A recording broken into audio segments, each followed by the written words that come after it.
మార్గములో నడిచి వరమీయుమా, నీ సిలువను మోసే కృపనీయుమా, నీ సిలువను మోసే కృపనీయుమా. ప్రార్థన శక్తి నాకు కావాలయా, నీ పరలోక అభిషేకం కావాలయా. పేతురు ప్రార్థింపక నీ ఆత్మను దింపితివి, నే పాడు చోటెల్లా దిగిరా దేవా. పేతురు ప్రార్థింపక నీ ఆత్మను దింపితివి, నే పాడు చోటెల్లా దిగిరా దేవా. చిన్న వయసులో అభిషేకించిన ఇర్మియావలి, చిన్న వయసులో అభిషేకించిన ఇర్మియావలి, ఈ చిన్నవాడిని అభిషేకించు, ఈ చిన్నదానిని అభిషేకించు. ప్రార్థన శక్తి నాకు కావాలయా, నీ పరలోక అభిషేకం కావాలయా. యేసయ్యా కావాలయ్యా, నీ ఆత్మ అభిషేకం కావాలయ్యా. యేసయ్యా కావాలయ్యా, నీ ఆత్మ అభిషేకం కావాలయ్యా. ప్రార్థన శక్తి నాకు కావాలయా, నీ పరలోక అభిషేకం కావాలయా. థ్యాంక్ యూ అండి. మేరీ హెలెన్ గారికి అందరం చేస్తున్నాం. చక్కని పాట పాడినారు. ఈ సమయం ముందు మరి ఎల్డర్ రాబర్ట్ తోటింపురి గారిని ఆహ్వానిస్తున్నాము. ఈ దినము బోధించబోయిన అంశము తీర్పులో విశ్వాసము మరియు ప్రార్థన అనే అంశం మీద బోధించాలని నేను అనుకుంటున్నా. మెసేజ్కి వెళ్ళిపోయారు.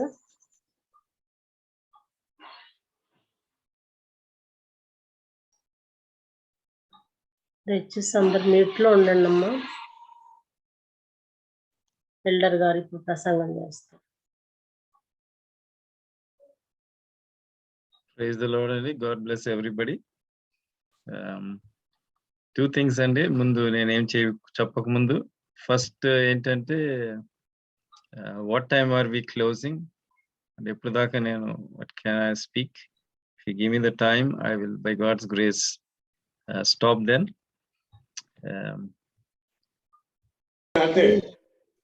Please go ahead, Elder.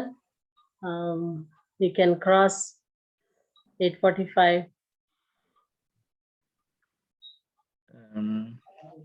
Okay. So what's your time now there, please? It's 7:40. Okay. Okay. Okay. Thank you. That's first one. The second one is I was asking Brother Ramakrishna if he can read Bible today. We'll go through a few verses again by God's grace. Sir, sure. Okay, Yes. praise the Lord. Increase your volume, sir. Your volume is low. Okay, sir. Okay, thank you. Okay, so today's scripture reading ready పెట్టుకోండి. Ephesians 1:3-5. ఈ రోజు scripture reading అది ready పెట్టుకోండి. నేను చిన్న సాక్ష్యం ఇస్తాను. దాని తర్వాత we shall go forward. So దేవుని కృప బట్టి మన జీవితం సాక్ష్యంగా ఉండాలి. అది నేను మీకు నిన్న చెప్పాను కూడా. మత్తయి సువార్త 24:14 వచ్చిన సాక్ష్యం. అందుకే దేవుడి గురించి మాట్లాడటానికి దేవుడు నిలబెట్టినా సరే సాక్ష్యం ఇవ్వటం నాకు ప్రేరేపణ. అది పరిశుద్ధాత్మ ఎప్పుడు నాకు సాక్ష్యం. ఎందుకంటే నేను సాక్ష్యాలే చెప్పగలను. నాకు ఈ 7 రోజులు ఇచ్చారు. 7 రోజులు 45 minutes సాక్ష్యాలు చెప్పినా నాకు సరిపోదు. అన్ని సాక్ష్యాలు ఉన్నాయి. అండ్ ప్రతి ఒక్కరికి సాక్ష్యాలు అర్థం చేసుకోవాలి. దేవుడు మన జీవితంలో ఏం చేస్తున్నాడు అని. దేవుడి ప్రకారంగా జీవిస్తే సాక్ష్యాలు మన జీవితమే సాక్ష్యాలు ఉంటాయి. సాక్ష్యాలు తప్పితే ఇంకేముండవు. నాకు ప్రతిరోజు ఒక సాక్ష్యం వస్తానే ఉంటాయి. ప్రతిరోజు ఒకటి కాదు చాలా సాక్ష్యాలు వస్తాయి. సో ఒక్క చిన్న సాక్ష్యం చెప్తాను. మీకు ఆ క్యాంప్ గురించి చెప్పానుగా, ఆ క్యాంప్ గురించి ఇంకో జస్ట్ నిన్న ఒక ఆయన కాల్ చేశారు నాకు. ఆయన కాల్ చేసి ఆ క్యాంప్ మీటింగ్ లో ఉన్న ఆయన కాల్ చేసి మీ ఏరియాకి వస్తున్నాను, మిమ్మల్ని విజిట్ చేయొచ్చా అని కాల్ చేశాడు. కాల్ చేస్తే నేను లేదండి, మేము మా పాపోల దగ్గరికి వచ్చాము, సో మేము చెమ్స్ఫోర్డ్ లో ఉన్నాము, మేము మా ఇంట్లో లేము ప్రస్తుతం అని చెప్పాను. సో ఆయన ఇదివరకు ఆ మీటింగ్ కి రాకముందు నన్ను పిలిచి ఎల్డర్ రాబర్ట్ అంటా ఉండేవాడు. ఇప్పుడు నుంచి నేను దేవుడి కృప కోసం చెప్తున్నాను. ఇది నా గొప్పతనం గురించి ఏం చెప్పట్లేదు, నేను సాక్ష్యం చెప్తున్నాను. ఎందుకంటే మన జీవితం రావాలి, ప్రజలు చూడాలి, అందుకోసమే సాక్ష్యం చెప్తున్నాను. ఆయన ఎప్పుడైతే ఆ మీటింగ్ నుంచి వెళ్ళిపోయాడు, క్యాంప్ మీటింగ్ జరిగింది 25th డిసెంబర్ వరకు, ఆ వారం అంతా 20th నుంచి 25th December, 26th part actual గా 26 డిసెంబర్ వరకు మీటింగ్ జరిగింది.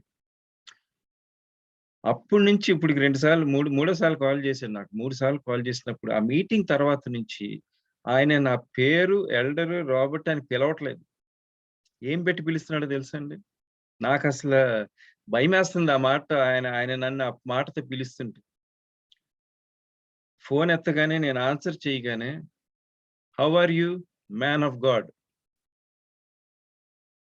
ఇంకదే ఆ మాటతోటి నన్ను పిలకరిస్తున్నాడు. ఎల్డర్ అని పిలవట్లేదు, రాబర్ట్ అని పిలవట్లేదు, ఏం పిలవట్లేదు. ఎప్పుడు ఫోన్ చేసినా how are you man of God. దేవుడి యొక్క సాక్ష్యం మన జీవితంలో ఉండాలి. ఎందుకంటే తీర్పు జరుగుతుంది పరలోకంలో. ఈ రోజు టాపిక్ తీర్పు జరుగుతుంది పరలోకంలో. Judgment hour has come. దాని గురించి మాట్లాడదాం. దాని ముందు ప్రార్థన చేసుకుందాం. Heavenly Father, thank you for your grace. Thank you for this breath of life and counting among the living. Thank you for being with us so far and giving us the food of coming together to hear your words. Close all my thoughts. Forgive me, cleanse me of all sins and commissions and omissions, O Lord. I purge me with hyssop, that you would speak to me and through me and all of us under your hearing. I pray that you would open our eyes to see you and open our ears to hear you, that your Holy Spirit will transform and show us if there's anything that we need to change before our names are looked upon. Now talk to us, O Lord, in Jesus' name I pray. Amen. So ఈరోజు scripture reading చదవండి రామకృష్ణ గారు. Ephesians 1:3-5 ఈరోజు topic. మన ప్రభు అయిన యేసుక్రీస్తు యొక్క తండ్రి యగు దేవుడు స్తుతింపబడును గాక. ఆయన క్రీస్తునందు పరలోక విషయములలో ఆత్మ సంబంధమైన ప్రతి ఆశీర్వాదమును మనకు అనుగ్రహించెను. ఎట్లనగా మన ప్రియునియందు తాను ఉచితముగా మనకు అనుగ్రహించిన తన కృపా మహిమకు కీర్తి కలుగునట్లు తన చిత్త ప్రకారమైన దయా సంకల్పము చొప్పున యేసుక్రీస్తు ద్వారా తనకు కుమారులునుగా స్వీకరించుటకై మనలను ముందుగా తన కోసము నిర్ణయించుకొని. చూసారండి, అక్కడ దేవుడు మనల్ని పేరు పెట్టి పిలిచాడు. మీరు చాలా వాక్యాలు ఉన్నాయి, మీరు చదువుకోవచ్చు బైబిల్లో. దేవుడు పేరు పెట్టి పిలిచి ఆ మనసులో మాట్లాడి పరిశుద్ధాత్మ నడుపుదల బట్టి యేసుక్రీస్తు దగ్గర తెచ్చాడు. ఇప్పుడు మీరు గుడారం గురించి అర్థం చేసుకోవాలి. అన్ని గుడారంలోనే జరుగుతున్నాయి. సో గుడారం ప్రకారంగా చూసుకుంటే కొంచెం మ్యూట్ చేసుకోండి. ఎవరు అన్మ్యూట్ లో ఉండని అవసరం లేదు. అందరూ మ్యూట్ చేసుకోండి. నేను మ్యూట్ చేస్తాను, నాకు కూడా అధికారం ఇచ్చారుగా మ్యూట్ చేస్తాను. చూసిన స్క్రీన్ లో ఎవరైతే కనపడుతున్నారు అందరూ మ్యూట్ చేసుకొని పెట్టుకోండి. దేవుడు మాటలు వినటానికి ఫ్రీగా ఉండాలి. ఇక్కడ సింపుల్ గా గుడారంలో చూడాల్సిన విశేషం ఏంటంటే, పరలోకంలో 2 స్థలాలు ఉన్నాయి, మనకు తెలిసిన విశేషం. ఇంకా ఎవరో అన్మ్యూట్ లో ఉన్నారు. మీటింగ్ వచ్చినప్పుడు మ్యూట్ లో పెట్టుకోవాలండి.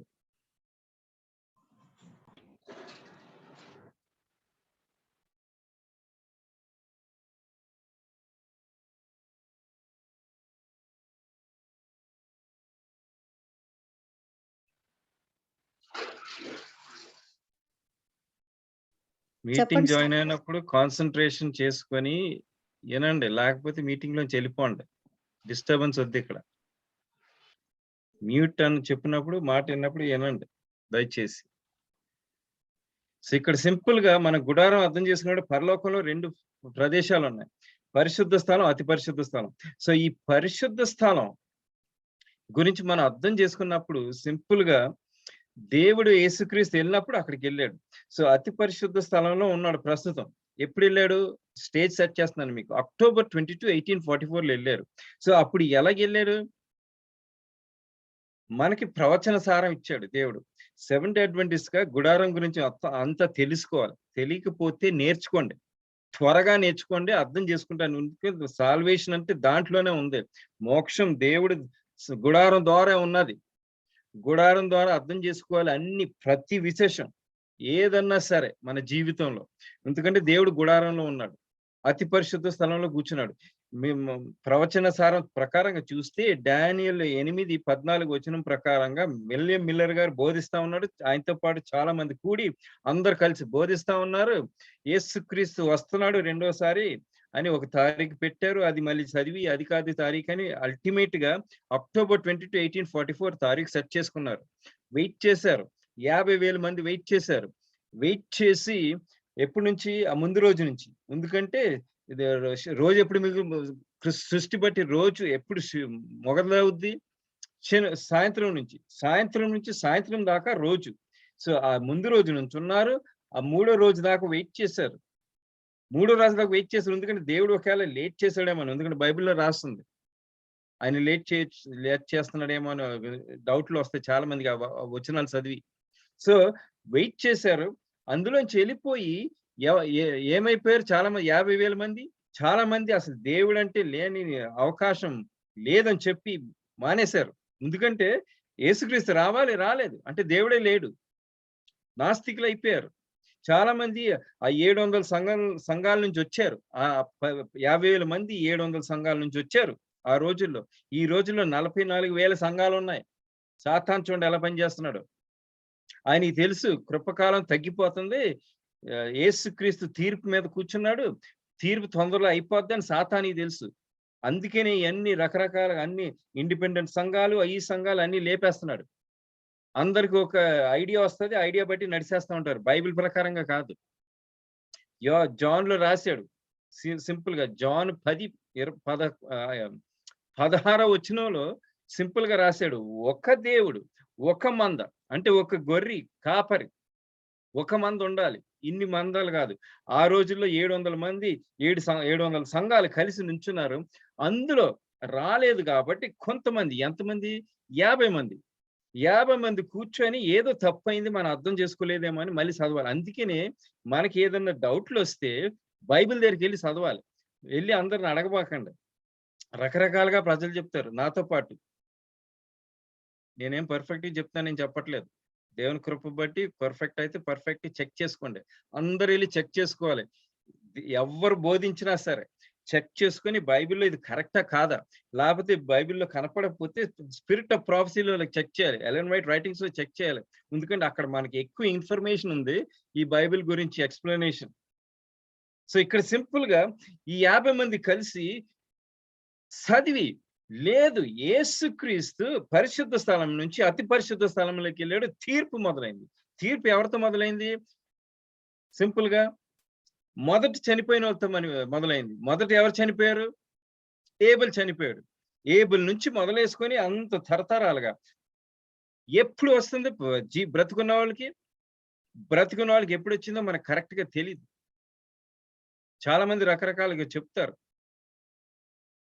కానీ నాకు తెలియదు. ఒకవేళ చెప్పేది కరెక్ట్ అయితే ప్రైజ్ ది లార్డ్. బ్రతుకున్న వాళ్ళు వచ్చినప్పుడు ఎవరితో ముందు మొదలవుద్ది బ్రతుకున్న వాళ్ళ సంగతిలో? సెవెంత్ డే అడ్వెంటిస్ట్ వాళ్ళతోటి. మనకు ఎలా తెలుసు సెవెంత్ అడ్వెంటిస్ట్ వాళ్ళతో తీర్పు మొదలవుద్దని? 1 Peter 4:17, 18 చదవండి రామకృష్ణ గారు. 1 Peter 4:17 and 18.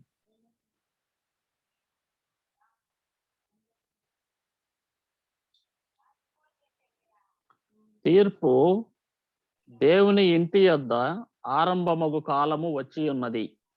అది మన యొద్దనే ఆరంభమైతే దేవుని సువార్తకు అవిధేయులైన వారి గతి ఏమవును? మరియు నీతిమంతుడే రక్షించబడుట దుర్లభమైతే భక్తిహీనుడును పాపియు ఎక్కడ నిలుతురు? చూసారండి, దాని గురించి ఎక్స్ప్లెయిన్ చేయని అవసరం లేదు. క్లియర్ గా దేవుడు చెప్తున్నాడు ముందు ఎవరితో మొదలవుద్ది. ఇప్పుడు మిల్లరైట్ మూవ్మెంట్ గురించి చెప్పాను, మళ్ళీ కొంచెం టచ్ చేయనండి. మిల్లరైట్ మూవ్మెంట్ గురించి చెప్పినప్పుడు ఆ Millerite movement William Miller great disappointment అంటారు ఇంగ్లీష్ లో. గ్రేట్ డిసప్పాయింట్మెంట్ అక్టోబర్ 20, 1844 యేసుక్రీస్తు రాలేదు కాబట్టి. ఇదంతా రెవల్యూషన్ 10వ అధ్యాయంలో రాసింది. వాళ్ళు తారీఖు పెట్టింది రెవల్యూషన్ 8, డానియల్ 8:14 వచ్చిన బట్టి ఫిక్స్ చేసుకున్నారు యేసుక్రీస్తు వస్తున్నాడు. కానీ యేసుక్రీస్తు అతి పరిశుద్ధ స్థలంలోకి వెళ్ళాడు, స్టార్ట్ అయింది. కానీ విలియం మిల్లర్ ఆ మిల్లరైట్ మూవ్మెంట్ అంతా 7 థండర్స్ కింద రాసింది అక్కడ రెవల్యూషన్ 10వ అధ్యాయంలో. 10వ వచనంలో చదవటానికి టైం లేదు, కొన్ని వచనాలు చెప్తాను, రాసుకోండి, చెక్ చేసుకోండి వెళ్ళి తర్వాత. 10వ వచనంలో సింపుల్ గా దేవుడు ఏమి చెప్తున్నాడంటే, అక్కడ నోటిలో తీగ ఉంటది, కడుపులో చేదుగా ఉంటది అని చెప్తున్నాడు అక్కడ. అదేంటది? ఆ రెండో రాకడ గురించి చెప్పారు.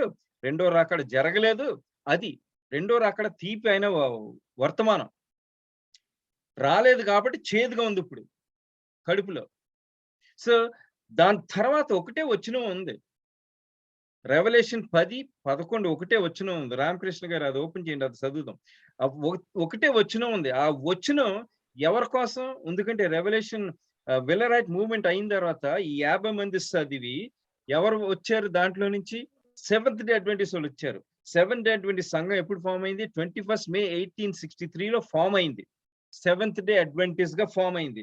అప్పటి నుంచి దేవుడు ఇచ్చిన ఈ సంఘానికి తీర్పు గురించి చెప్పాలి అని ఇచ్చిన వర్తమానం. దాని గురించి చదువుదాం. మన రోజులు జరుగుతూ ఉండగా 3 దూతల వర్తమానం గురించి చదువుదాం. దాని తర్వాత ఇక్కడ సింపుల్ గా హైలైట్ చేస్తున్నాను ఏంటంటే, మనం ఏమి చెయ్యాలి? రామకృష్ణ గారు చదవండి 11వ వచనం, రెవల్యూషన్ 10. అప్పుడు వారు, నీవు ప్రజలను గూర్చియు జనములను గూర్చియు ఆయా భాషలు మాట్లాడు వారిని గూర్చియు అనేక మంది రాజులను గూర్చియు మరలా ప్రవశింప నగత్యమని నాతో చెప్పిరి. చూసారా? మళ్ళీ ప్రవచనం చేయాలి. ఏమి? యేసుక్రీస్తు వస్తున్నాడని ప్రవచనం చేయాలి. ఎవరు చేయాలి? 7 అడ్వెంటిస్టులు చేయాలి. సో ముందు సాక్ష్యంగా జీవిస్తా ప్రవచనం చేయాలి. యేసుక్రీస్తు మళ్ళీ వస్తున్నాడు అంటే రోజులు తారీఖులు పెట్టబాకండి. మత్తయి సువార్త క్లియర్ గా రాశాడు దేవుడు. మత్తయి సువార్తలో 24:36లో రాశాడు, ఎవరికి తెలీదు దేవుడికి తప్పించి. Except Father in heaven, no one knows the day or hour when Jesus is going to come. So తారీఖులు డేట్లు పెట్టడానికి మనకు అవకాశం లేదు, దేవుడు ఇవ్వలేదు. ఎలెన్ వైట్ గురించి రాస్తే అసలు ఇన్ని సంవత్సరాల్లో వస్తారు, అన్ని సంవత్సరాల్లో రావచ్చు అని చెప్పొద్దని చెప్తున్నాడు. అయినా సరే ఈ రోజులు కొంతమంది బోధిస్తున్నారు 30వ తారీఖు 31వ తారీఖున యేసుక్రీస్తు వస్తున్నాడండి 2030 డేట్లు పెట్టేస్తున్నారు చాలా మంది అడ్వెంటిస్టులు కూడా. సరే ఇంకా 10 సంవత్సరాలు ఉన్నాయి, లేదా 8 సంవత్సరాలు, ఇప్పుడు 2022లో ఉన్నాం కాబట్టి 8 సంవత్సరాలు ఉన్నాయి, మనం ఏమన్నా చేసుకోవచ్చు. ఒక లాస్ట్ లో 2 సంవత్సరాలు 3 సంవత్సరాలు 1 సంవత్సరం ఉన్నప్పుడు మనం సిద్ధపడచ్చులే, అన్ని సరి చేసుకోవచ్చులే అనుకుంటారు ప్రజలు. మోసం ఇది, సాతాను చేసే మోసం. మనం గుర్తుపెట్టుకోవాల్సింది సింపుల్ గా ఏంటంటే, తీర్పు జరిగి మొదలైంది అక్టోబర్ 22, 1844 నుంచి తీర్పు మొదలైంది. తీర్పు మరణించిన వాళ్ళతో స్టార్ట్ అయింది, బతుకున్న వాళ్ళకి వస్తుంది. బతుకున్న వాళ్ళకి వచ్చినప్పుడు ఎవరైతే 7 అడ్వెంటిస్ట్ వాళ్ళు బ్రతుకున్నారో వాళ్ళకి వస్తుంది ముందు ముద్ర. దేవుని యొక్క ముద్ర వెయ్యాలి ప్రతి 7 అడ్వెంటిస్ట్ వాళ్ళ మీద. ఆ ముద్ర దొరకకపోతే, ఆ ముద్ర లేకపోతే పరలోకం వెళ్ళే అవకాశం ఉండదు.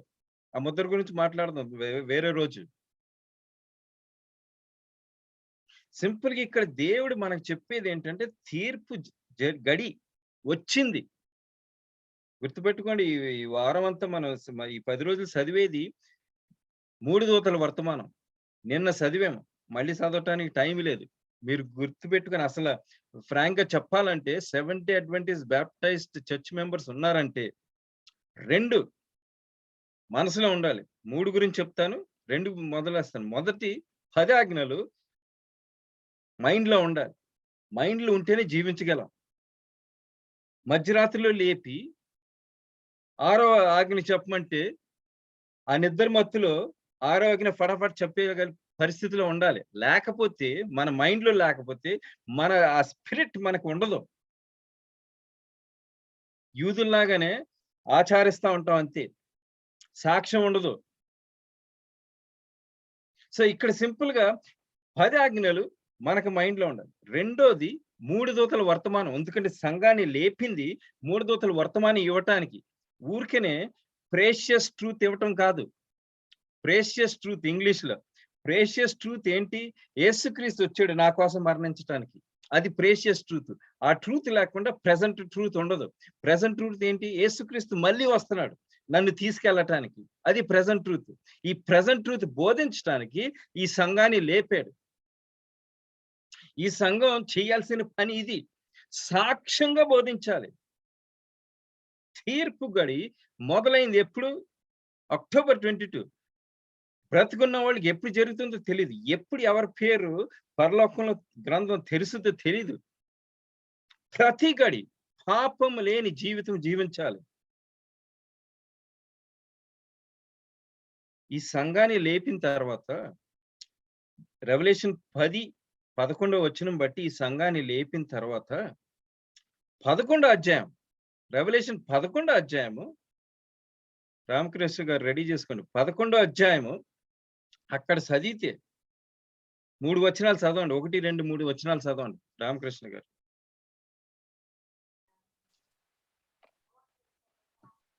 మరియు ఒకడు చేతికర్ర వంటి కొలకర్ర నాకిచ్చి, నీవు లేచి దేవుని ఆలయమును బలిపీఠమును కొలత వేసి ఆలయములో పూజించి వారిని లెక్కపెట్టుము.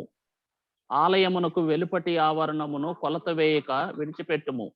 అది అన్యులకి ఇయ్యబడెను. వారు 42 నెలలు పరిశుద్ధ పట్టణమును కాలితో త్రొక్కుదురు. నేను నా 2 సాక్షులకు అధికారం ఇచ్చేదను. వారు గోనెపట్ట ధరించుకొని 1260 దినములు ప్రవచింతురు. ఓకే, అక్కడ 2 సాక్ష్యాలు ఉన్నాయి. ఏ సాక్ష్యాలు అయ్యి? Old testament, new testament. పాత నిబంధన గ్రంథం, కొత్త నిబంధన గ్రంథం. ఈ 2 సాక్ష్యాల్ని మళ్ళీ నిలబెట్టాలి. ఎందుకంటే టైం లేవు ఇవన్నీ డీటెయిల్స్ లోకి వెళ్ళటానికి. స్టడీస్ అవన్నీ వేరే స్టడీస్ చెప్తున్నాను. దేవుడు కర్ర లాంటిది ఇచ్చాడు. మెజరింగ్ రాడ్ అని రాసింది ఇంగ్లీష్ లో. అంటే ఏంటి? తీర్పు మొదలైంది. ఇది చెప్పాలి. అందుకని మీరు వాక్యంలో చూస్తే for the fear God and give glory to him for the hour of his judgment is come అని రాసింది అక్కడ. మొదటి రోజు వర్తమానంలో దేవుడి మీద మన ప్రేమ అధికారం చూపిస్తా, దేవుడి గురించి భయపడడం అంటే గౌరవం ఇచ్చుకుంటా తీర్పు వచ్చింది అని మనం అర్థం చేసుకొని జీవిస్తా ప్రజలకు చూపించాలి, చెప్పాలి. అది సెవెంత్ అడ్వెంటిస్ట్‌కి లేపిన దేవుడు ఇచ్చిన పని. మనమేమో సెవెంత్ అడ్వెంటిస్టులు జనరల్ గా లోకం అంతా దేవుడు నన్ను చాలా సంఘాలకు తీసుకెళ్ళాడు, వందల సంఘాల్లోకి నిలబెట్టాడు తీసుకెళ్ళి రకరకాల దేశాల్లో. అన్ని సంఘాలు అన్ని దేశాల్లో సుమారుగా ఒకలాగే ఉన్నారు. కొంతమంది ఏమో సీరియస్గా ఉన్నారు, మెజారిటీ ఏమో సీరియస్గా లేరు. గుడికి వస్తారు పోతారు. ఏం చేస్తారంటే 4 ఆజ్ఞని ఇలాగ ఆచరిస్తారు సెవెంత్ అడ్వెంటిస్టులు మెజారిటీ. 6 దినాలు వాళ్ళ పనులన్నీ చేసుకుంటారు. 7వ దినం నాకులాగా సూట్ వేసుకొని చక్కగా సిద్ధపడి గుడికి వస్తారు. ప్రైజ్ ద లార్డ్ అంటారు, హల్లెలూయా అంటారు, హ్యాపీ సాబత్ అంటారు, కూర్చుంటారు, సర్మన్లు వింటారు, సాబత్ స్కూల్ అన్ని జరిగిపోతాయి, ఇంటికి వెళ్ళిపోతారు, వాళ్ళు నిద్రపోతారు. లేకపోతే కొంతమంది షాపింగ్ కూడా వెళ్తారు. చూశాను నేను ఇది కూడా. కొంతమంది సినిమాలు చూసుకుంటూ ఉంటారు, కొంతమంది అన్ని రకరకాలు చేసుకుంటూ ఉంటారు, పరలోకం వెళ్ళిపోతున్నారు. మోసం మోసం మోసం మోసం, సాతాను చేసే మోసం. యేసుక్రీస్తు వచ్చినప్పుడు అలాంటి పరిస్థితిలో ఎవరు వెళ్ళరు. ఈరోజు రీడింగ్ చదివితే అక్కడ యాంటీ టిపికల్ డే అని రాసింది. యాంటీ టిపికల్ డే అంటే 7వ పండగ. 7 పండగలు ఉన్నాయి సంవత్సరంలో యూదులకి. 7 పండుగలు అవన్నీ చదవటానికి మనకు టైం లేదు. సింపుల్ గా మీకు చెప్పేది 6వ పండగ గురించి. 7వ పండగ ఏమో యేసుక్రీస్తు 2వ రాకడ. 6వ పండగ సింపుల్ గా ప్రాయశ్చిత్తం రోజు, anti typical day of atonement. ఆ రోజులో జీవిస్తున్నాం మనం. మిల్లరైట్ మూవ్మెంట్ 5వ పండగ. మిల్లరైట్ మూవ్మెంట్ అయిపోయింది, ఇప్పుడు అడ్వెంటిస్ట్ మూవ్మెంట్ లో తీర్పు గురించి movement, pre advent judgment movement. ఇది 6వ పండుగ. ఈ కాలంలో చేయాల్సిన సంగతులు ఉన్నాయి. ఎందుకంటే యూదులకి ఏమి జరిగిందో అదే మళ్ళీ జరగచ్చు. ఎవరికి? సెవెంత్ అడ్వెంటిస్టులకి. ఎలన్ వైట్ స్పిరిట్ ఆఫ్ ప్రాఫెసీలో చదివితే క్రిస్టియన్ సర్వీస్ ఒక కోట్ గుర్తొచ్చింది. 2 కోట్స్ ఉన్నాయి, అసలు ఒక కోట్ చెప్తాను. Christian service page 41. Not 1 in 20, అంటే 20లో ఒక్కరు కూడా సిద్ధపడట్లేదంట. అంటే ఎవరో బ్యాప్టైజ్డ్ సెవెంత్ అడ్వెంటిస్ట్ గురించి రాస్తా. అంటే 100% ఎంతమంది? 5% కూడా సిద్ధపడట్లేదంట. అంటే మీ సంఘంలో 100 మంది ఉంటే అందులో 5 మంది కూడా సిద్ధపడట్లేదంట. మీరు ఫ్రాంక్ గా చూస్తే సంఘంలో ఒక సుమారుగా 2, 3, 4, 5 సీరియస్ గా ఉంటారు. సీరియస్ గా దేవుడి గురించి వాక్యం చెప్తా ఉంటారు. అది తినద్దు, ఇలా సిద్ధపడండి, అలా ఉండదు, ఇది చెయ్యొద్దు, సంఘంలో అది చేయొద్దు, ఇది చేస్తా ఉంటారు. అలాంటి వాళ్ళకి దేవుని ఒక ముద్ర ఇస్తుంది. దేవుని యొక్క పేరు ముద్ర నొసటి మీద అలాంటి వాళ్ళకి వస్తుంది. నేను కథలు చెప్పట్లేదు. ఎజికియల్ 9లో చదవండి. ఎజికియల్ 9లో సీరియస్ గా చెప్తున్నాడు. అక్కడ ఎవరైతే ఇది తప్పు, అది తప్పు, బైబిల్ ప్రకారంగా చేయట్లేదు, బైబిల్ ప్రకారంగా జీవించట్లేదు, బైబిల్ ప్రకారంగా సంఘంలో ఇది చేయట్లేదు, బైబిల్ ప్రకారంగా ఇంట్లో మనం ఇది చేయట్లేదు అని చెప్పేవాళ్ళు, చెప్పేవాళ్ళు, వాళ్ళకి దేవుని ఒక ముద్ర వస్తుంది. ఊరికేనే పర్వాలేదా, వాళ్ళు ఏదో చేసుకున్నారు, ఇది తప్పు అని మనం చెప్పకూడదు అని సీరియస్ గా నేర్చుకోవాలి మనం. ఇంకొక టెక్స్ట్ ఉంది. 100 మందిలో ఒకరు కూడా సిద్ధపడట్లేదంట. ఇంకోసారి రాసింది. ఇప్పుడు సింపుల్ గా మనం అర్థం చేసుకోవాల్సింది, మనకు కూడా మరణించక ముందు మన సొంతగా మన తీర్పు మనం తీర్చుకోగలం. ఎగ్జాంపుల్స్ ఇస్తాను, దాన్ని బట్టి అర్థం చేసుకుంది. సౌలు రాజు, పాత నిబంధన గ్రంథంలో ఒక ఎగ్జాంపుల్. సౌలు రాజు ఆయన సొంతంగా ఆయన తీర్పు తీర్చుకున్నాడు. న్యూ టెస్టమెంట్ లో జూడస్ ఇస్కారియట్ ఇంకొక ఎగ్జాంపుల్. ఆయన సొంతంగా ఆయన తీర్పు తీర్చుకున్నాడు.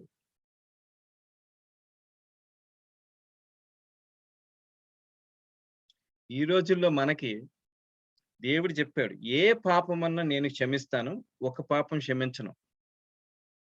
Blasphemy against the Holy Ghost. పరిశుద్ధాత్మ నడుపుదలని మనం వ్యతిరేకంగా ఇస్తే, పరిశుద్ధాత్మ మన మనసులో ఇద్దరు మాట్లాడుతూ ఉంటారు. పరిశుద్ధాత్మ కరెక్ట్ దారిలో నడిపించడానికి, సాతాను తప్పు దారిలో నడిపించడానికి ఇద్దరు మాట్లాడతారు. మనకి ఇద్దరు ఆలోచనలు ఊరికనే పుట్టికి రావు. దేవుడు పెడుతున్నాడు, లేకపోతే సాతాను పెడుతున్నాడు. ఆ ఆలోచనలు మనం అర్థం చేసుకొని కరెక్ట్ గా జీవించలేకపోతే, ఎవరిని ప్రకారంగా జీవిస్తే వాళ్ళని పూజిస్తున్నాం. సింపుల్ గా అర్థం చేసుకోబాకండి. ఎవరి ప్రకారంగా ఫాలో అయితే, ఏ ఆలోచన మనం ఫాలో అయితే వాళ్ళని పూజిస్తున్నాం. అల్టిమేట్ గా అదే వచ్చేది.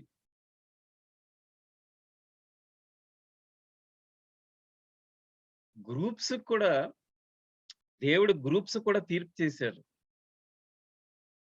దాని గురించి కూడా లైట్ గా టచ్ చేద్దాం. మనకి సింపుల్ గా ఎగ్జాంపుల్స్ ఎవరంటే చిల్డ్రన్ ఆఫ్ ఇజ్రాయెల్ జనాంగం. ఇజ్రాయెల్ జనాంగం వాళ్ళ జీవితం మనకి దేవుడిచ్చిన ఎగ్జాంపుల్. 1 కొరింథియన్స్ 10వ అధ్యాయం. ఆ అధ్యాయం అంతా చదవండి. అక్కడ క్లియర్ గా దేవుడు రాశాడు. ఆ లిస్ట్ అంతా రాసి ఇవన్నీ 11వ వచనంలో ఇవన్నీ మీకు ఎగ్జాంపుల్ అని చెప్పాడు. రామకృష్ణ గారు ఓపెన్ చేయండి, 11వ వచనం చదువుదాం. 1 కొరింథియన్స్ 10:11. సో అక్కడ సింపుల్ ఇవన్నీ చెప్పి, అంటే మనం నేర్చుకోవాల్సింది ఏంటి? ఈ చిల్డ్రన్ ఆఫ్ ఇజ్రాయెల్ ఈజిప్ట్ దేశం నుంచి బయటికి దేవుడు తీసుకొచ్చి కేనాన్ దేశం తీసుకెళ్తున్నాడు. ఆ మొత్తం ఆ జర్నీలో జరిగిన విశేషాలు అన్ని చదువుకోవాలి. ఎందుకంటే మనకి స్పిరిచువల్ చిల్డ్రన్ ఆఫ్ ఇజ్రాయెల్, ఆధ్యాత్మికమైన ఇజ్రాయెల్ జనాంగం ఈ రోజు ఎవరు? కరెక్ట్ సంఘం ఎవరు? సెవెంత్ అడ్వెంటిస్టులు. సో సెవెంత్ అడ్వెంటిస్టులు నేర్చుకోవాల్సిన సంగతులు ఏంటంటే, వాళ్ళు ఏమి చేశారు, వాళ్ళు ఏం తప్పు చేశారు, ఆ తప్పులు మనం కరెక్ట్ చేసుకోవాలి. ఆ తప్పులు మనం కరెక్ట్ చేసుకోలేకపోతే దేవుడి వాక్యాన్ని మనం అసలు మాట వినట్లేదు. ఎందుకంటే మనం ఈ భూమి ఈజిప్ట్, స్పిరిచువల్ బాబిలోన్, ఈజిప్ట్ని ఇడిచిపెట్టి మనం స్పిరిచువల్ కేనన్, పరలోకం వెళ్ళటానికి దారిలో ఉన్నాం. వాళ్ళకి జరిగినాయి, మనకి జరుగుతాయి. హిస్టరీ రిపీట్స్ ఇట్ సెల్ఫ్ అంటారు ఇంగ్లీష్ లో. చదవండి వచ్చిన 11వ వచనం చదవండి రామకృష్ణ గారు. ఈ సంగతులు దృష్టాంతములుగా వారికి సంభవించి యుగాంతమందున్న మనకు బుద్ధి కలుగుటకై వ్రాయబడెను. చూస్తున్నారు కదా, దేవుడు మనకి అన్ని ఇచ్చాడు. ఈ జనాంగం, ఈ ఆఖరి జనాంగం అందరికన్నా, ఎన్ని తరాలు కన్నా మోస్ట్ ప్రివిలేజ్డ్ జనరేషన్. అసలు ఇంత ప్రివిలేజ్ ఎవరికీ లేదు, ఎవరికి లేదు, ఆ యూదులకు కూడా లేదు. ఎందుకు? మనకి అన్ని ఉన్నాయి, హిస్టరీ చదువుకొని నేర్చుకొని తప్పులు చూసి కరెక్ట్ చేసుకుంటానికి. కానీ మనం ఏమో చూడట్లేదు కరెక్ట్గా, వినట్లేదు కరెక్ట్గా. అది వచ్చిన problem. Satan happy present, body present, mind absent అంటాడు. ఇంగ్లీష్ లో బాడీ ప్రెసెంట్, మైండ్ ఆబ్సెంట్ అంటే అన్ని చోట్ల ఉంటారు, గుడిలో ఉంటారు, ప్రేయర్ మీటింగ్స్ లో ఉంటారు, అన్ని ఉంటారు, మైండ్ ఏమో ఎక్కడో ఉంది. సాతాన్ హ్యాపీ, ఆయన చేసే పనులు ఆయనకి తెలుసు ఎలాగ మోసపెచ్చాలి ప్రజలని. 6000 సంవత్సరాల ఎక్స్పీరియన్స్ ఉంది ఆయనకి మోసం చేయటంలో. మనకు 60 సంవత్సరాలు కూడా రాలా. ఇక్కడ సింపుల్ గా మనం అర్థం చేసుకోవాల్సింది, దేవుడు చెప్పే విశేషాలు. ఇంకోటి చెప్తాను. ఈ యూదులు ఏమైంది, యేసుక్రీస్తు ప్రవచనం గురించి చదివారు, ఐజాయాలో చదివారు. ఐజాయాలో చాలా ప్రవచనాలు ఉన్నాయి. ఇది మీరు అసలు జెనిసిస్ లో కూడా చూడొచ్చు. జెనిసిస్ 3:15 వచనాలు గుర్తుపెట్టుకోండి. జెనిసిస్ 3వ అధ్యాయం 15వ వచనంలో యేసుక్రీస్తు వస్తాడు అని రాస్తుంది. ఇంక ప్రతి పుస్తకం దాని తర్వాత నుంచి అన్ని బైబిల్ అంతా యేసుక్రీస్తు రాకడ గురించి పాత నిబంధన గ్రంథం ప్రతి పుస్తకంలో రాస్తుంది. యూదులకు 5 పుస్తకాలు ఉన్నాయి ఆ రోజుల్లో. ఆ 5 పుస్తకాల్లో కూడా రాసున్నాయి. ఇంకా దేవుడు చెప్పేది ఏంటంటే సింపుల్ గా, ఇక్కడ ఈ టైంలో మనం నేర్చుకోవాల్సిన విశేషాలు వాళ్ళ గురించి. సో యేసుక్రీస్తు వచ్చాడు, వాళ్ళని యాక్సెప్ట్ చేయాలి, ఇంకా వెయిట్ చేస్తున్నారు. యేసుక్రీస్తు వస్తాడని వెయిట్ చేస్తున్నారు. అంటే ఎవరు? యేసుక్రీస్తు కాదు, సారీ, మెస్సాయా వస్తాడని వెయిట్ చేస్తున్నారు. మెస్సాయా వచ్చాడు, ఆ గ్రంథంలో రాసిన దాన్ని బట్టి జీవించాడు, చేశాడు, వాళ్ళు చేయాల్సినవి అన్ని చేశాడు. మెస్సాయా చేయాల్సిన పనులు అన్ని చేసినా సరే ఇంకా అంగీకరించట్లేదు. ఇప్పుడు కూడా 2000 సంవత్సరాలు దాటిన తర్వాత కూడా చాలా మంది యూదులు అంగీకరించట్లేదు. కొంతమంది అంగీకరిస్తున్నారు.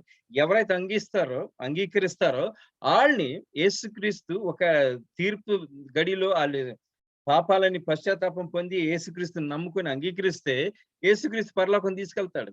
లేకపోతే లేదు. యేసుక్రీస్తు నమ్మకపోతే వాళ్ళకి అవకాశం లేదు. సో వాళ్ళు మెస్సాయా జరిగినప్పుడు యేసుక్రీస్తు చెప్పాడు, మీ గుడారాన్ని నాశనం చేస్తాను.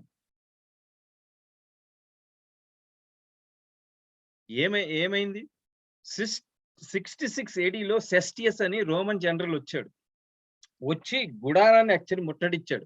గుడారాన్ని ముట్టించి నాశనం చేయిపోయాడు. నాశనం చేయకముందు ఆయనకి పిలుపు వచ్చింది. రోమరాజ్యం ఆ రోజుల్లో రోమరాజ్యం వాళ్ళకి పిలుపు వచ్చింది. ఎందుకు? King of the north, king of the south అంటారు. డానియల్ 11వ అధ్యాయంలో చూస్తే, ఆ 11వ అధ్యాయంలో కింగ్ ఆఫ్ ద నార్త్ ఆ టైంలో ఎవరంటే సింపుల్ గా ఆ టైంలో king of the north Rome, king of the south అంటే ఈ కింగ్ ఆఫ్ ద సౌత్ ఆ టైంలో ఎవరు? ఈజిప్ట్. ఆ కాలంలో మనం 60-70 AD గురించి మాట్లాడుతున్నాం. ఆ కాలంలో కింగ్ ఆఫ్ ఈజిప్ట్ రోమ్ మీద యుద్ధానికి వచ్చితే ఈ సెస్టియస్ ని వెనక్కి పిలిచారు సైన్యాన్ని, వెళ్ళి మీరు ఈజిప్ట్ పోరాలండి. హిస్టరీ బుక్స్ చదివితే ఇవన్నీ చూడొచ్చు. ఆ డేట్లు బట్టి చూస్తే ఇవన్నీ జరిగినాయి హిస్టరీ పుస్తకాల్లో. సో అప్పుడు అక్కడున్న జెరూసలేంలో ఉన్న క్రైస్తవులందరూ జెరూసలేంలో ఉన్న క్రైస్తవులందరూ ఏం చేశారు? యేసుక్రీస్తు చెప్పాడు. యేసుక్రీస్తు ఎప్పుడు వెళ్ళారు పరలోకం? 31వ సంవత్సరం. సో యేసుక్రీస్తు బోధించిన ఇన్నవాళ్ళు ఇంకా బ్రతికే ఉన్నారు. మన 66 AD 30 సంవత్సరాల తర్వాత సంగతి చెప్తున్నాం. 35 సంవత్సరాల తర్వాత లిటరల్ గా ఇంకా వాళ్ళు మరణించిన వాళ్ళ సంగతి గురించి చెప్తాం. అందులో మరణించిన వాళ్ళు, ఆ కాలంలో మరణించిన వాళ్ళు వాళ్ళ పిల్లలకి చెప్తారు. ఎందుకంటే అందరూ నేర్పిస్తారు. ఇది జరిగింది, ఇది సీరియస్ మ్యాటర్. వాళ్ళు అందరూ విన్నారు. దాని తర్వాత అపోస్తులు ఇంకా బోధించారు. యేసుక్రీస్తు నమ్మండి, ఈ గుడారం నాశనం అవుద్ది అని చెప్పి. సో జెరూసలేంలో ఉన్న క్రైస్తవులు అందరూ పీలా అనే ప్రదేశానికి వెళ్ళిపోయారు. 3.5 సంవత్సరాలు. 70 వారాల ప్రవచనం గురించి మాట్లాడుతున్నాం లైట్ గా మనం ఇక్కడ. యేసుక్రీస్తు వచ్చాడు, వెళ్ళిపోయిన తర్వాత 31వ తారీఖులో ఇంకా 3.5 సంవత్సరాలకి 70 వారాల ప్రవచనం అంతం అవ్వాలి. స్టీఫెన్ ఎప్పుడైతే రాళ్ళతో కొట్టి చంపారో ఆ 70 వారాల ప్రవచనం అంతమైంది. అప్పుడు ఏమి జరిగింది? దాని తర్వాత ఇంకా సరే 30 సంవత్సరాలు దాటిని ఇంకా 66వ సంవత్సరం సెస్టియస్ వచ్చాడు నాశనం చేయటానికి. వార్నింగ్ సైన్ ఇని కూడా యూదులు మళ్ళీ యేసుక్రీస్తు దగ్గర రాలేదు.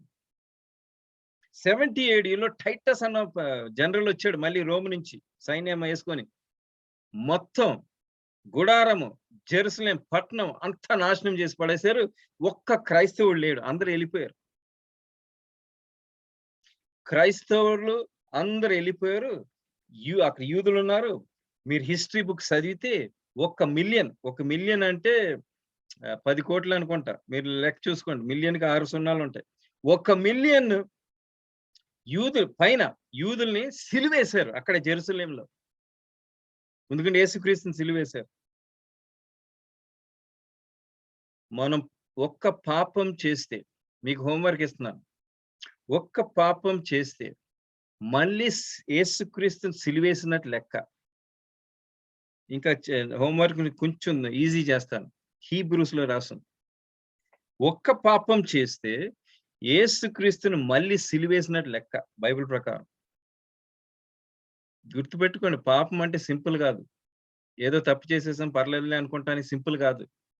మనం ఏమి చేస్తున్నామో అర్థం చేసుకోవాలి సీరియస్ గా లైఫ్ లో. క్రైస్తవుడు అన్నప్పుడు, యేసుక్రీస్తుని నమ్ముకున్నప్పుడు, యేసుక్రీస్తు వెళ్ళాలనుకున్నప్పుడు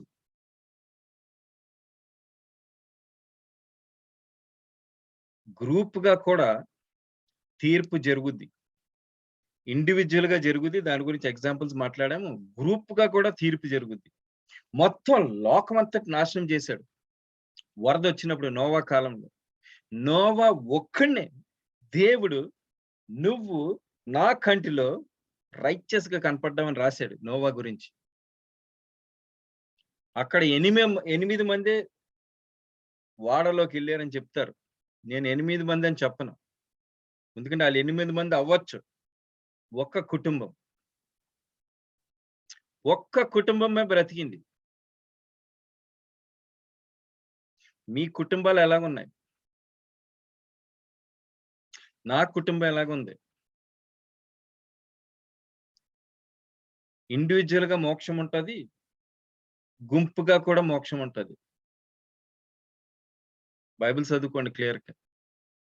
ఇక్కడ 7 బిలియన్ పైన ప్రజలు ఉన్నారని హిస్టరీ వాళ్ళు రాస్తున్నారు. ఆ వరదకు ముందు 7 బిలియన్ ప్రజలు ఉండి ఎంతమంది వెళ్ళారు?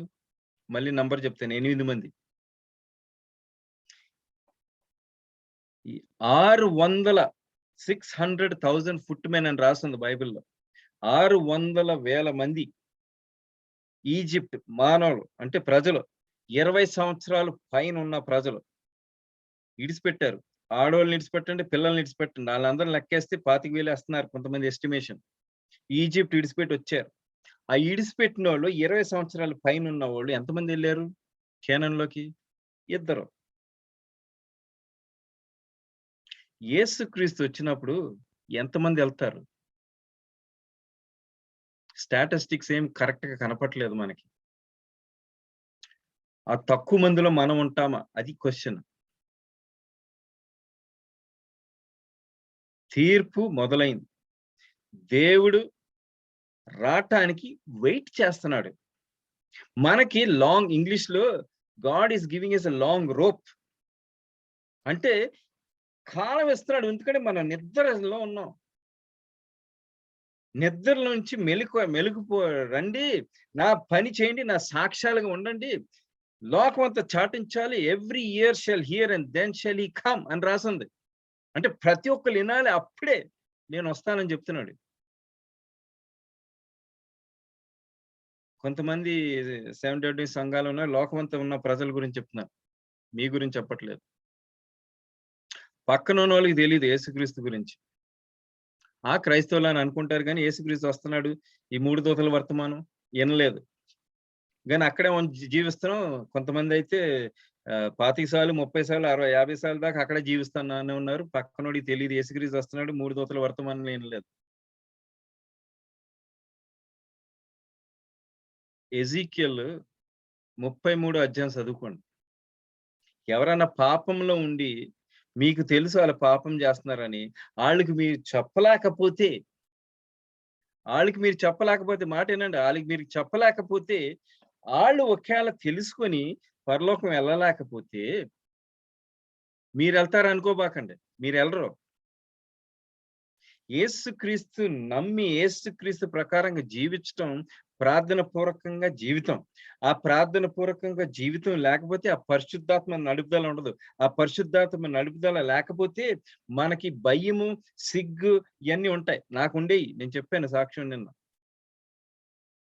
ఆ పరిశుద్ధాత్మ నడుపుదల ఇస్తే భయము, సిగ్గు, మొహమాటము అన్ని తీసేస్తాడు. పరిశుద్ధాత్మ నిలబెడతాడు. సాక్ష్యంగా చూస్తారు, ఈ మనిషి వేరేగా ఉన్నాడు, ఈ మనిషి వేరేగా ఉన్నాడు. అంటే ఎందుకు వేరేగా ఉన్నాడు? మనం ఏం చెప్పినా వినటానికి రెడీ. మన జీవితం, మనం తింటాం, మనం తాగటం, మనం ఎక్కడికి వెళ్తున్నాం, ఏమి చేస్తున్నాం, ఎలాగ యాక్ట్ అవుతున్నాం, ఎవరైనా మనకి తప్పు చెప్తే చెంప మీద కొడితే, లేకపోతే ఏమి చేసినా సరే మనం ఎలాగ రియాక్ట్ అవుతున్నాం. అలా బూత్ మాట చెప్తే మన 10 బూత్ మాటలు రిటర్న్ ఇస్తారు. నేను విన్నాను కూడా ఇది మన 720 తోటి.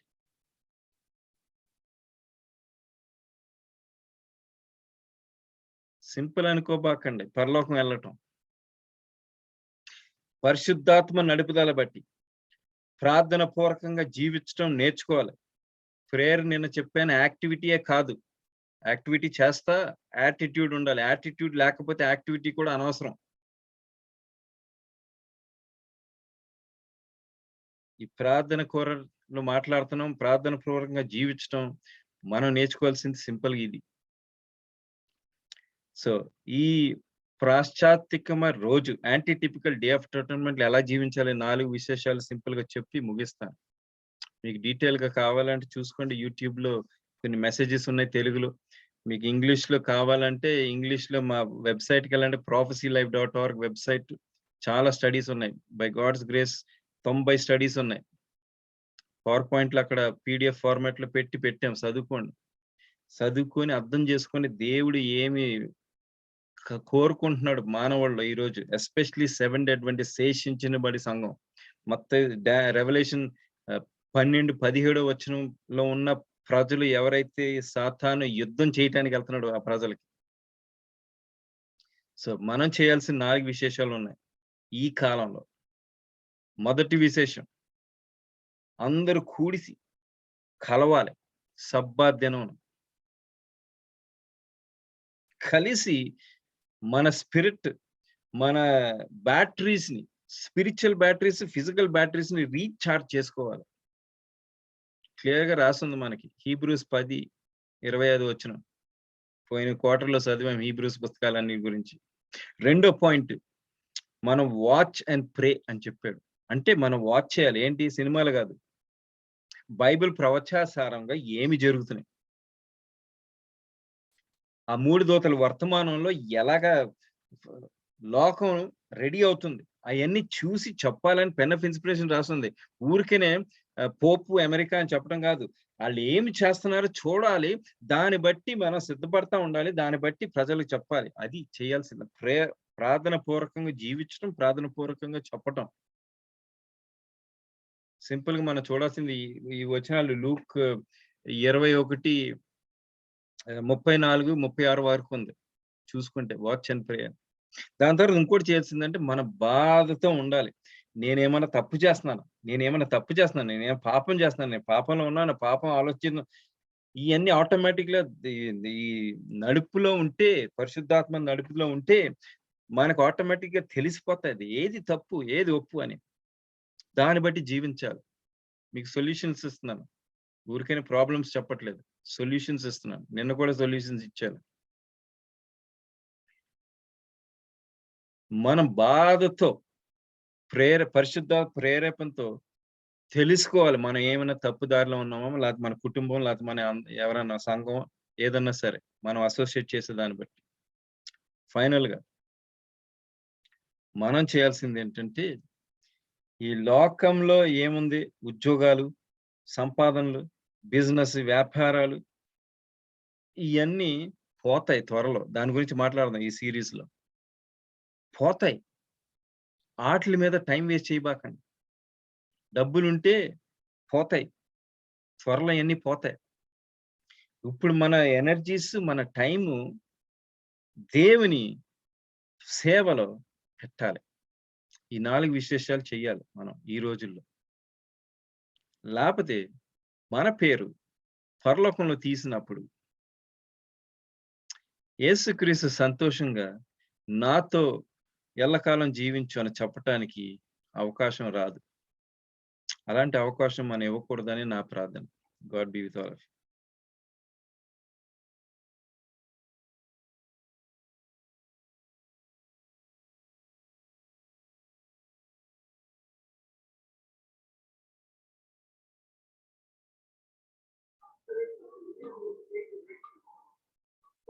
Elder, are you done? Yes, when I say God Yes. be with all of you, it's No, finished.